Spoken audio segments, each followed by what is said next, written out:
pongo un ejemplo. El Hospital La Fe, que es el más grande de la Comunidad Valenciana, con el que también estamos trabajando, de las 1.500 camas, las 1.400 camas que tienen, un 20% están permanentemente ocupadas por 1.500 pacientes. Esos 1.500 pacientes son pacientes crónicos, son pacientes que tienen una serie de problemas y que periódicamente pues se vuelven a poner malos y están acudiendo al hospital y son ingresados. Estos pacientes son los cuales hay que actuar, hay que ver cuáles son sus problemas, cuáles son sus necesidades y solventarlas. No estamos hablando de darles dispositivos que valen 2 millones de euros o 2 millones de pesetas, pero estamos hablando de personas sobre las cuales una inversión de 100.000, 200.000 pesetas son realmente efectivas y son asumibles incluso por la sanidad pública, porque nos estamos ahorrando muchísimo más con el tratamiento de ese paciente, y además estamos facilitando que esa cama esté libre para ser ocupada por otro paciente. ¿Vale? Aquí también aparece por detrás, luego lo volveré a mencionar, un informe de la Organización Mundial de la Salud, que es el cuidado innovador para las gestiones, para las condiciones crónicas. La Agenda por el Cambio es un informe hecho por el PAO que realmente tiene puntos muy importantes y que ahora luego mencionaré. ¿Cuáles son los principales problemas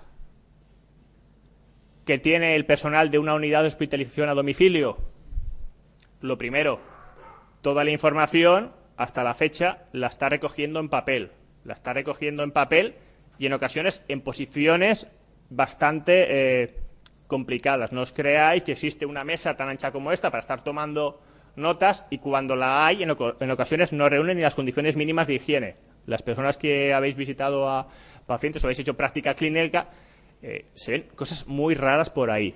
¿Vale? Entonces, estamos hablando de personas que están escribiendo en unas condiciones complicadas y que además luego se les está pidiendo que lo pongan en un sistema centralizado y que cuando llegan al hospital después de una jornada de trabajo lo pongan y lo codifiquen, ¿no? Estamos hablando además de que se está recogiendo toda esa información en el hogar del paciente. Estamos hablando de que además luego a los diferentes servicios se piden una serie de datos, una serie de encuestas. Cuando desarrollamos la primera aplicación para hospitalización domiciliaria, dicen, oye, y hazme por favor una herramienta que nos permita contabilizar un conjunto de variables, porque la Consellería nos los pide que se los demos todos los meses.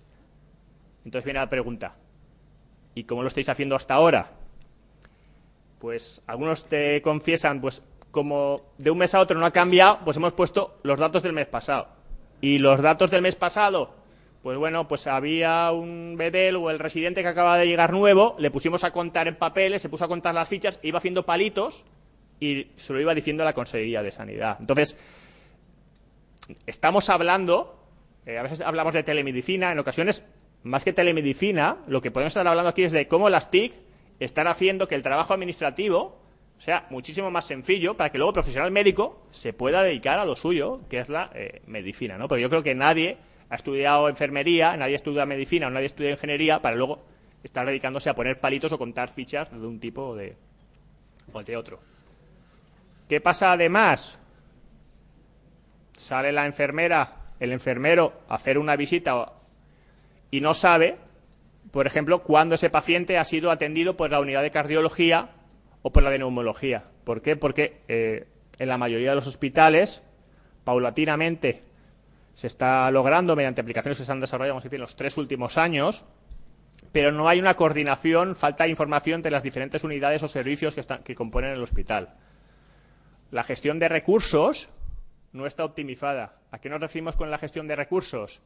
A que estos médicos, médicas, enfermeros, enfermeras tienen que desplazarse y tienen que ir a ver pacientes. ¿Un médico que ha visto a 5 pacientes ha trabajado más que uno que ha visto a 10? Pues depende de qué pacientes le hayan tocado. ¿Por qué? Porque en función del plan de cuidados que tenga asignado cada uno de ellos, pues va a llevarle más trabajo o menos trabajo. ¿Cómo se hace hasta la fecha? Chupándose el dedo. Eso cuando estamos hablando de que se está trabajando en Alicante. Pero si hablamos del Hospital Virgen de los Lirios de Alcoy, o si hablamos del Hospital de Vinaròs que cubre hasta Morella, ahí, además de cuáles son los patrones de cuidados que se le tienen que aplicar a cada uno de los pacientes, hemos de considerar también la variable dónde está viviendo. ¿Vale? Entonces, todo eso se ha de tener en cuenta, y en ocasiones, cuando hablamos de las TIC, no pensemos solo en historia clínica electrónica, sino en facilitar la vida, hacer que todo esto sea muchísimo más sencillo, primero al personal médico, porque tiene que estar a gusto, y luego a los pacientes. Porque en ocasiones también nos hemos encontrado, en el 98, yo estaba desarrollando aplicaciones, y había algunas que eran fabulosas, y la vida del paciente, bueno, el paciente estaba encantadísimo, pero encantadísimo hasta el punto, como decía Julio, le preguntabas por el willingness to pay, la voluntad para que él estuviera pagando, y él pagaría a gusto. Pero ¿qué ocurría? Que los médicos que estaban dando ese tipo de servicios, su hospital les obligaba a ver todos los pacientes que veían antes, más los pacientes que veían con telemedicina, y no les pagaban un duro más. ¿Qué decían los médicos y las médicas? Que no, que tiene que ser siempre un sistema en el cual todos estemos obteniendo un beneficio. No tiene por qué ser económico, pero siempre todos nos tenemos que sentir retribuidos, porque si no el sistema pues fallará. ¿Qué condiciones debía cumplir este sistema? Lo primero, reducir el trabajo administrativo, reducir los tiempos de viajes y que eso estuviera optimizado, mejorar la relación trabajo-resultado, la calidad del trabajo y también pues mejorar el acceso a la información. Si de repente estoy visitando a un paciente en Alcoy, en IBI o en SACS y me llaman de, oye, que otro paciente se te ha puesto malo o ve a verlo y no tengo allí su historia clínica, no tengo los datos de qué es lo que le está pasando, o me lo están cantando por teléfono, o voy muy mal, porque no dispongo de todos los elementos de juicio. Nos están pidiendo al médico que haga un diagnóstico, que haga un tratamiento sin tener todos los datos, toda la información que podría ser necesaria para un adecuado tratamiento. Claro, y el médico dice, oye, me estoy jugando mi prestigio, me estoy jugando una posible demanda, porque quieren que vaya a atenderles, pero como no tengo todos los datos, puede que me equivoque. ¿Vale? Entonces, todo ese tipo de complejidades hemos de ser conscientes, tanto los ingenieros que podéis estar desarrollando aplicaciones como el personal médico que está detrás de estos sistemas, ¿no? ¿Qué es lo que se hizo? En este caso veis un esquema donde aparece el Hospital Virgen de los Lirios y tenemos como tanto el personal sanitario como los pacientes, porque incluso los pacientes podrían estar mandando una serie de datos a través de una PDA, a través de un tablet, a través de un teléfono móvil, mandaban sus datos.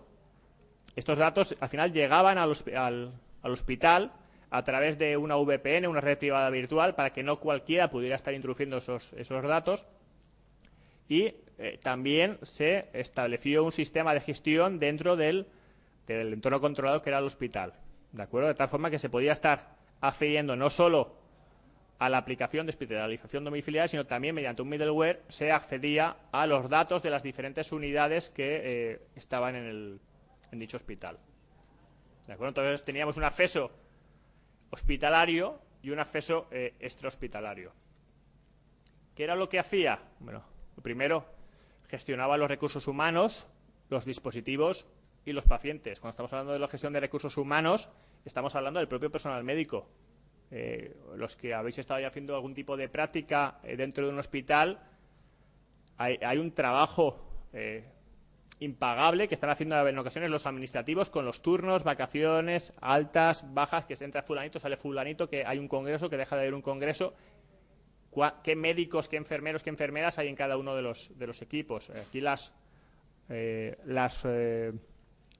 unidades de hospitalización domicilio generalmente se forman por equipos donde hay un médico y un conjunto de enfermeros y enfermeras que atienden una determinada ruta, un determinado sector.